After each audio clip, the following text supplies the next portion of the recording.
की खबर है उत्तर प्रदेश के अमेठी की तहसील से, जहां पे एंटी करप्शन टीम ने एसडीएम के पेशकार को रंगे हाथ रिश्वत लेते हुए पकड़ा।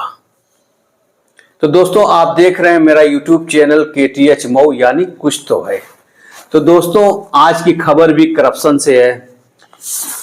उत्तर प्रदेश के अमेठी की तहसील में उप जिला अधिकारी यानी एसडीएम के न्यायालय में एक बंटवारे का मुकदमा बुद्धिराम बनाम रामकरण नाम से चल रहा था और जिसपे स्टे था।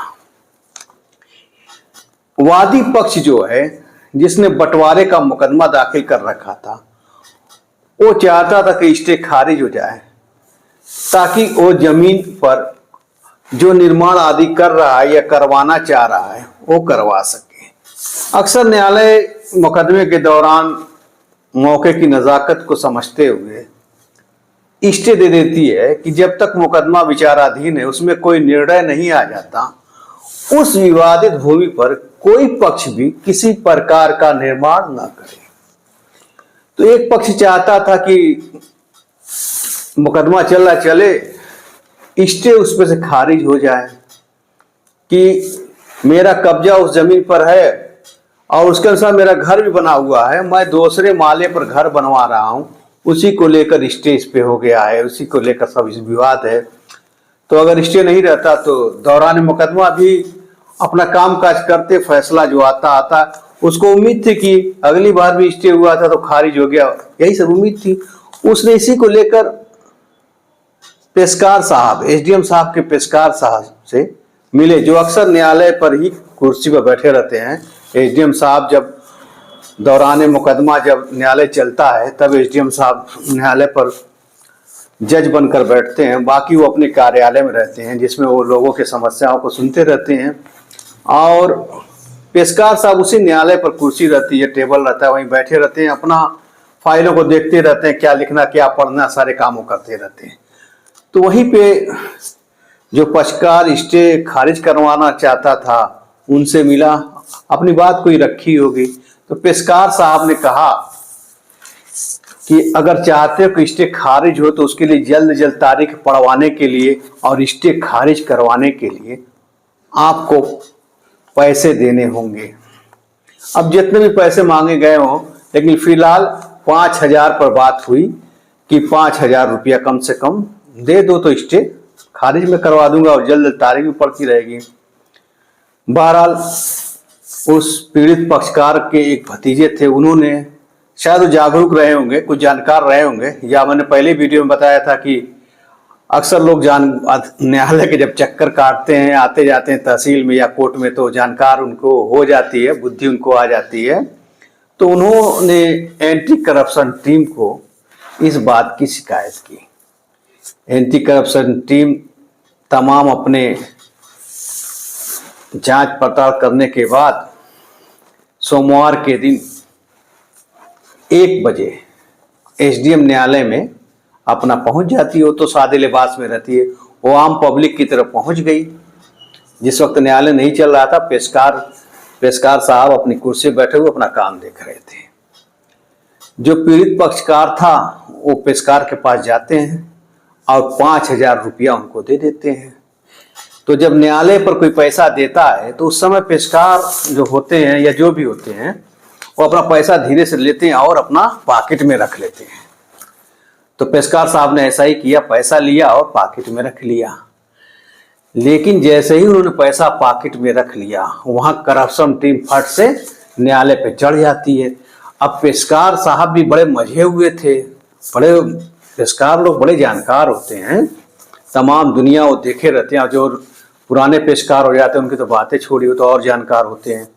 वो समझ गए कि कुछ बात है, उन्होंने फट से अपनी जेबी में हाथ डालकर पैसे को निकाल कर कहीं और फेंकना चाहा कि हम फेंक देंगे तो कम से कम मेरे पास से बरामद नहीं होगा, तो मैं कोई इसका हिसाब किताब बना लूंगा। बहरहाल, लेकिन जैसे ही वो हाथ अपने पैंट में डालते हैं, करप्शन टीम वाले भाई बहुत तजुर्बेकार होते हैं, फट से उनका दोनों हाथ पकड़ लिए और वो अपनी हाथ अपना हाथ जेब में नहीं डाल पाया, अपनी इरादे में सफल नहीं हो पाया कि पैसा कहीं फेंक सकें, और उनको फट से पकड़ लिया जाता है।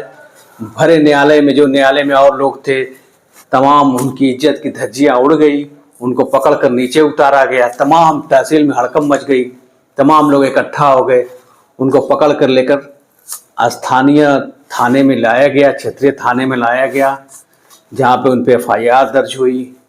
फिर उनके बाद उनको न्यायालय में हाजिर किया गया, जहाँ से उन्हें जेल चले गए। तो पेशकार साहब, तो मेरी यहाँ पे सिर्फ शिकायत ये है कि रिश्वतखोरी यहाँ तक बढ़ गई है कि जहाँ लोग रिश्वत, अवैध पैसा, अवैध वसूली कहीं किनारे में जाकर करते थे या तीसरे के माध्यम से करते थे, अब पेशकार जैसे लोगों की इतनी हिम्मत हो गई है, या ये हिम्मत कहाँ से आई है कि कोर्ट पर, SDM कोर्ट पर, न्यायालय पर बैठते बैठे हुए ही रिश्वत लेने लगे हैं। आखिर उनको इतनी हिम्मत कैसे आई? कोई भी क्वेश्चन कर सकता है कि एक पेशकार अगर किसी मुकदमे में कोई निर्णय दिलाने के लिए, कोई आदेश कराने के लिए अगर पैसे लेता है, तो क्या वो अकेले खाता होगा? क्योंकि एक घटना आई थी कि पेशकार खुलेआम कह रहे थे न्यायालय पर खड़े होने से कि साहब इतना पैसा दे रहे हैं, पार्टी से कह रहे थे कि आप इतना पैसा दे रहे हैं, इसमें साहब को भी इतना देना रहता, मुझको क्या मिलेगा?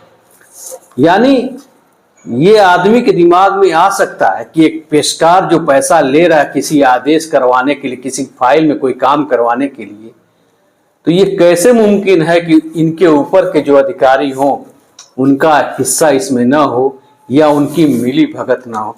बहरहाल पेशकार साहब तो जेल चले गए, लेकिन फिर मैं कह रहा हूं कि क्या ये पहला वाकया है या इसके बाद कोई वाकया नहीं होगा?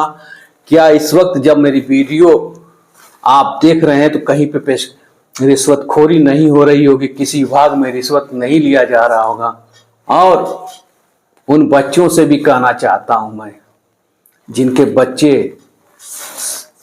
बच्चों के पिता सरकारी विभाग में हैं, SDM है, तहसीलदार है, पेशकार है, कानगो है, लेखपाल है, बाबू है, आप पता करिए कि आप पढ़ रहे हैं, अच्छी पढ़ाई आपके पिता आपको पढ़ा रहे हैं, अच्छे स्कूलों में पढ़ा रहे हैं, और स्कूलों में अच्छी शिक्षा आपको दी जा रही है।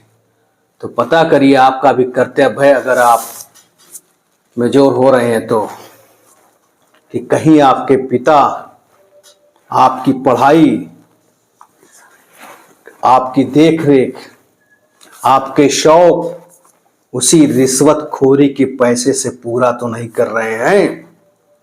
आपका भी दायित्व बनता है कि आपके पिता अपनी पाई हुई सैलरी से आपको इतनी अच्छी पढ़ाई पढ़ा ले रहे हैं या नहीं पढ़ा ले रहे हैं, या पढ़ा ले रहे हैं तो बड़ी अच्छी बात है, लेकिन वो रिश्वत के पैसे से आपको पढ़ा रहे हैं तो ये आपके लिए अच्छी बात नहीं है। तो आज के लिए खबरों में बस इतना ही, और जाते जाते मैं फिर कहूँगा, कुछ तो है। जय हिंद।